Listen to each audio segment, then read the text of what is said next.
What up, what up, what up? Welcome back to Lockdown Universe, home of the bizarre, peculiar, and unheard of stories of UFO legend and paranormal lore. Welcome back, welcome back. Happy to be back. Hopefully you guys are doing well and take care of yourselves. So today I want to talk to you about fighting aliens. So there's been so many movies about fighting aliens, and typically it involves some sort of weapon, whether it's, something that we haven't made yet, or it's just us battling them with our M16s and RPGs and AK-47s, like in this show that I started watching called Fallen Skies. If you've seen Independence Day, Jeff Goldblum and the face slapper flew up into the ship and then implanted a virus, and then that virus then wiped out the ability for the ship to communicate with their other little mini ships in Independence Day. It was a great movie. To like Men in Black, where they have like little weapons like the noisy cricket, and that thing can blast like an insane amount of power out of it. So there's all kinds of different weaponry that we see in Hollywood, which makes us think that if we had to fight, we would have to use a weapon. Even if you listen to Randy Kramer, who claims he's part of the Earth Defense Force and the Mars Defense Force, states that they have huge weapons that they had to use and they had to fight with, and that they could blast through certain mech suits on certain aliens, and then they had to fight rock aliens, so they had to melt the rock with like flamethrowers. Fascinating stories, but in all honesty, there's no fucking way we'd be able to beat them at all, or fight with them with any of our current tech, the way that we understand it from a military perspective. Anybody that's in the military, okay, they're all trained on weapon systems that are projectile based. There's none that we have that are laser focused or laser beamed or photon weapons or, lightsabers or, anything that could potentially have some sort of damaging effect on an alien, right? Right. But what did we find out from Jake Barber? What did we find out from other people as part of these different projects, going back to Project Stargate and the Men Who Stare at Goats? The idea is that we don't fight with projectile weapons. We fight with the mind. We psychically, psionic means to project and affect something with your mind. We psionically communicate with the little alien bionic being, the little gray that's not even real, right, in the ship, and we confuse it and have it crash. That's the way that they state they're crashing these ships. Okay, and then when they get the crash ships, then they do their investigation on them. They put them through the processes, and we reverse engineer them, right? Right. So what's interesting is that it's not only Jake Barber, but it's like Mike Barista, it's Michael Beretta. I think he was the Marine. There's tons of people that have come out and stated that we are psionically taking these beings down. And what's interesting too is that Randy Kramer, although I don't know if I believe his story, because he talked about being on the Earth Defense Force, being flown to Mars, being flown all over the place, and using weapons, he also stated that they had to be trained psionically as well to fight against the reptilians' ships. When they come down, they emit this gas that actually creates kind of like the Scarecrow effect in Batman Begins, where the gas will make you freak out and have like your worst fears. So that gas needs to be combated against, and they figured out technology on how to combat it, but they also figured out psionically and psychically how to combat it as well. So it made me think, because I just watched an episode of Fallen Skies, and I'm like looking at the weapons, and they're trying to fight with AK-47s and standard ammunition like 5.62 and 308 and buckshot and all that stuff and slugs. Nothing's doing any damage to these mech suits that these aliens have. And finally, they come up with the fact that if they can capture one of these aliens with the mech suit on, they can melt the mech suit and then coat a regular bullet and then they can go ahead and shoot through the mech suit because it's coated with the mech suit on it. So that was a genius idea for the show, and it would probably work in real life too. The only problem is that, in my mind, if you were to fight ballistically with a projectile weapon and they're fighting the same way, I would think that since they're a bit more advanced than we are, they're going to either as we've seen before, they're just going to put us into a coma and abduct us, right? Or just put us into a coma and have us all sleep and then just take over the planet. Or they're going to have some sort of energy force field so your bullets aren't going to do shit, even if you did coat them with the mech suit armor. Interesting concept, but in our reality, right? I know it's a television show, and it's a cool show, really cool show. You should check it out. I mean, it's got 79% on Rotten Tomatoes. Everything gets crap on Rotten Tomatoes, so it's pretty good. And it's an old show. It's from like 2011, so it's got a bunch of great stars, and it's got Will Patton, awesome actor. It's got Noah Wiley. Moon Bloodgood, she's great. Sarah Carter is great. And there's a bunch of people because it's about groups of civilians and military fighting against the aliens that have come down and basically just destroyed Earth. But yeah, it's got a huge cast of characters, huge cast. It's even got the trash can man from The Stand. So yeah, super interesting. Terry Quinn from Lost is even in it. So yeah, it's really good, really good. So I'm gonna get back into watching. Even Mira Sorvino's in it. Woo, doggy! We got some big names in this one. So anyway, the storyline is interesting because it follows like a historian. And nobody wants to listen to the historian, but he knows a lot about history and military history. But, a lot of people are in the military in this show, and they're like, okay, you can come along, but you're not going to be leading, our operations. And then eventually it kind of becomes so ragtag that they lose so many people that he ends up having to lead like a little small group and go forward from there.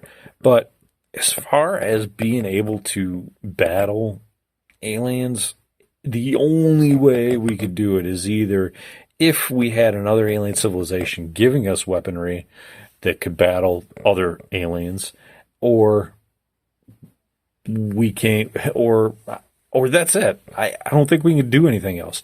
Now, this made me think about something, right? If that's the only option for us to save ourselves against an alien species, right?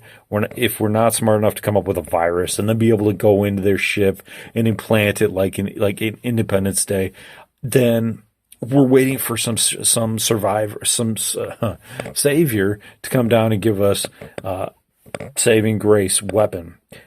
And it made me think, because so many whistleblowers state that we're working with aliens and they've given us weapons to protect us from other species. Made me think, what if humans were to work with a lesser species? Would we give them a weapon that could protect them from another species? Well, let's think about this for a second. Let's pretend we can communicate with gorillas telepathically, okay? And we say, hey, you know what? You guys are under attack from tigers or lions or something. And in order to protect you from those lions, we're going to build like a perimeter fence for you. And it's going to use electricity. So don't touch it. But if you need to turn it off, there is a button. Here's your button. You can turn it off in case you need to go over it and you don't want to get electrocuted. I could see something like that working, and I could see it being beneficial. But then why do we need to go talk to the lesser intelligent primates? Why do the Greys or any other species need to come down and talk to us? Because there's too many of us and they're worried about us using a nuclear weapon?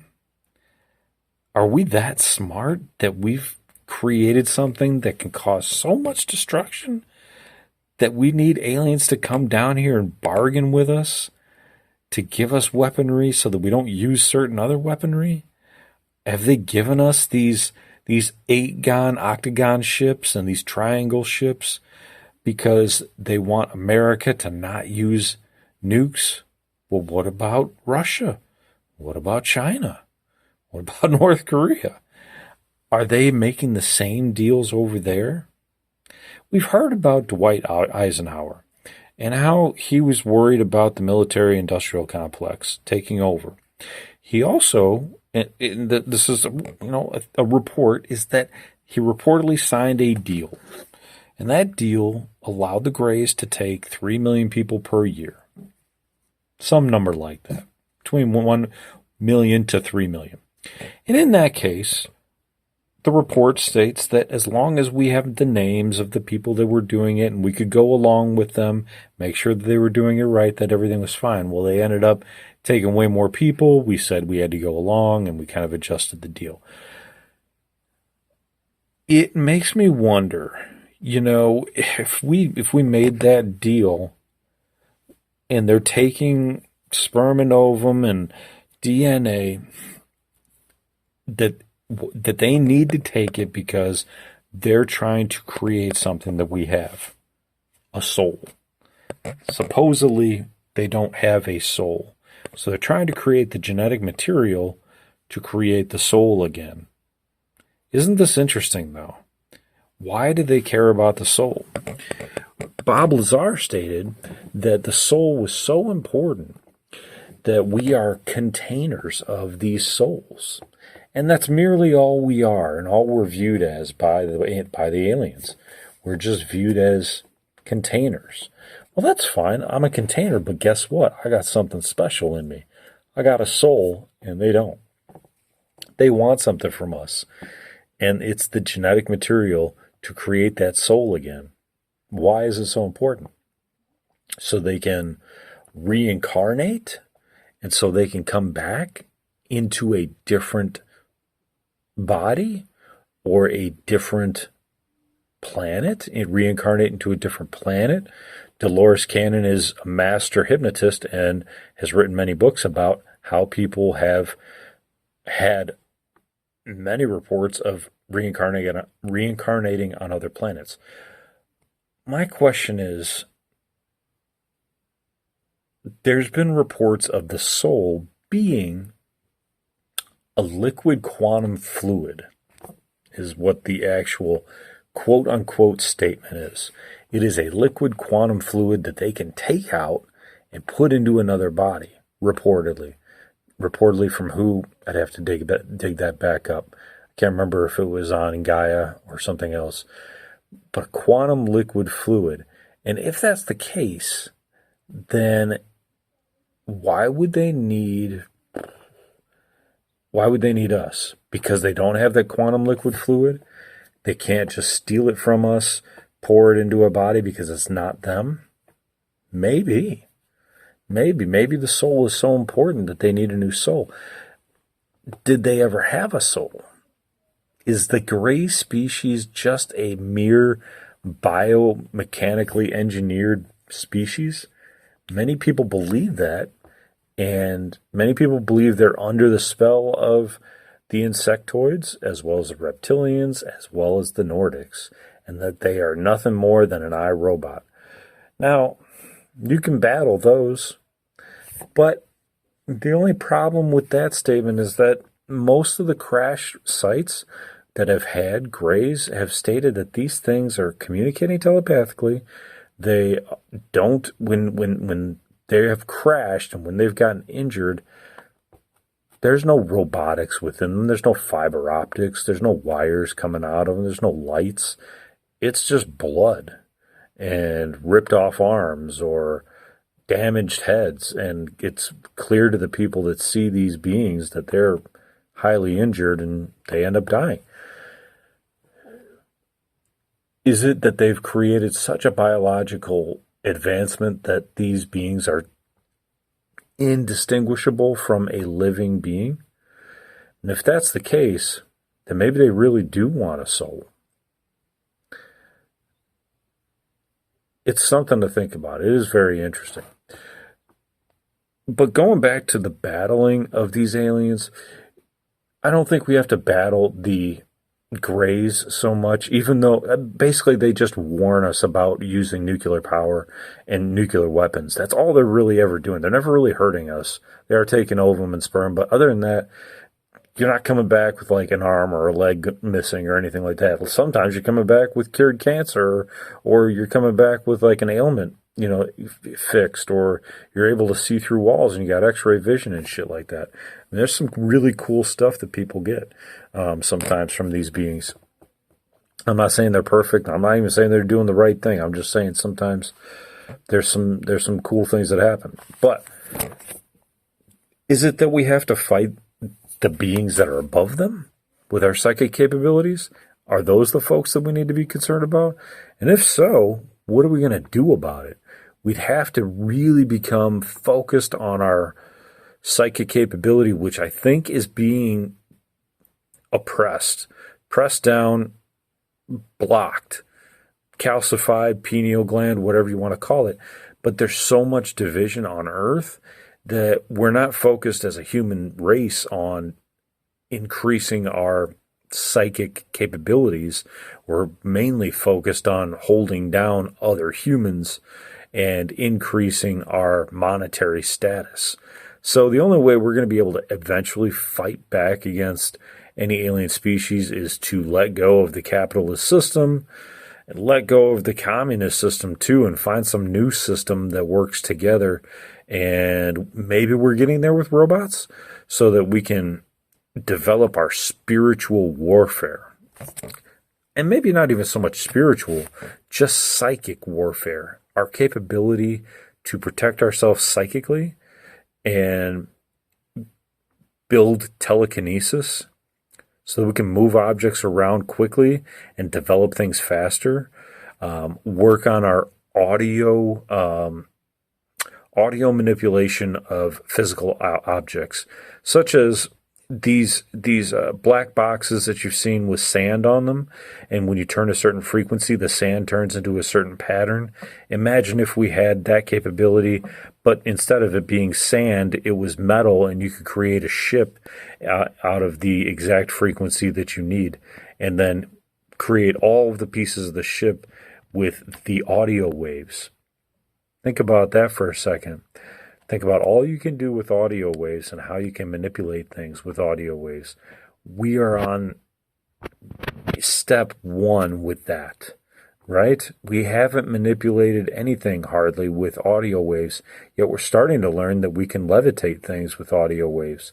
So it's a matter of starting to learn about our physical world and our internal world at the same time. And we're building so fast towards the technology, especially since the advent of the iPhone and iMacs and everything else, that we have not spent enough time developing our intellect, our psychic capabilities, and our spiritual capabilities. You can include in there as well, because that is part of it as well. Learning how to manipulate and emotionally regulate ourselves, not act out, not go absolutely crazy when somebody says something to us, maintain peace, calm, and community, and then work together towards a goal. But we need a goal. I think that's kind of the problem. Right now, the goal is just staying alive every day by working, making money, and that's it, right? Just stay alive. We need time to work on our spirit and our capabilities to match the psychic weaponry that they already have in these alien species worlds. And some worlds are not that far advanced from us. We've heard that the Pleiadians are not that far advanced, like 150 years. But they are more advanced psychically, and we just haven't reached the telepathic threshold. It seems like every other species can communicate with us. Even the Nordics, or the human-looking species like Pleiadians. But guess what?